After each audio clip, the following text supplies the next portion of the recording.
கோவிலுக்கோ இல்லை ஒரு ஜீவ சமாதிக்கோ போனால் அங்கே இருக்கிற வைப்ரேஷனே வந்து நம்மளை மாற்றிடும் அப்படின்ற ஒரு எண்ணம் இருக்கு.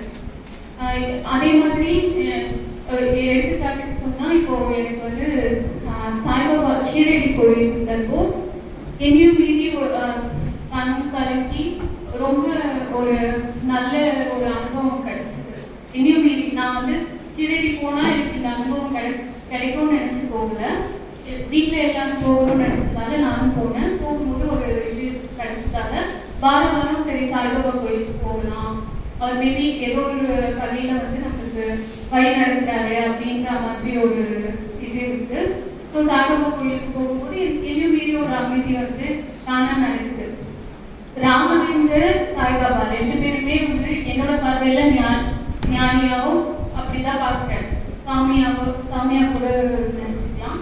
ஆனா ராமலிங்கர் கோயிலுக்கு போனா எனக்கு அந்த இது இருக்காது. அப்போ அதுக்கும் இருக்கும் நான் வந்து ராமலிங்கர் கோயிலுக்கு போனா வந்து எனக்கு மன அமைதி கிடைக்கக்கூடாதுன்னு நான் நினைக்கல. அது இயல்பாகவே அது வந்து இருக்கு. அது எப்படி பார்த்தீங்கயா? உங்களுக்கு வந்து உங்க வைப்ரேஷன் தான் உங்களுக்கு ரிஃப்ளெக்ட் ஆகுது.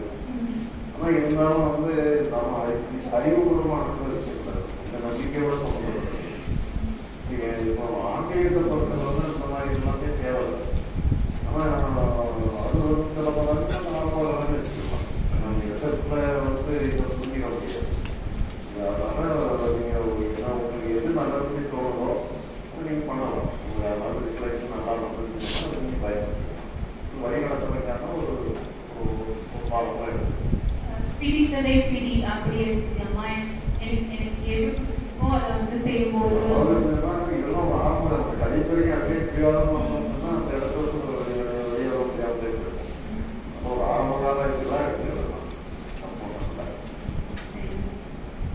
அதுக்கப்புறம் கடைசி கேள்வியா, ஆழ்ந்த தூக்கத்துல நம்மளுக்கு வந்து விழிப்பு நிலை, கனவு நிலை, ஆழ்ந்த தூக்கம், இந்த 3 நிலை வந்து இருக்கு. அப்போ வந்து விழிப்பு நிலையில தான் வந்து எனக்கு கேள்வியே வருது. கனவு நிலையில வந்து நீங்க சொன்ன மாதிரி கனவுல வந்து எண்ணங்கள் ஏதோ ஓடிக்கிட்டே இருக்கு. ஆனா அந்த கனவு ஏதோ நம்ம பாதிக்கல. எழுந்த பிறகுதான் வந்து எனக்கே இந்த கனவு வந்துச்சு, ஏதோ ஒரு டிஸ்டர்பன்ஸ் வந்து கொடுக்குது.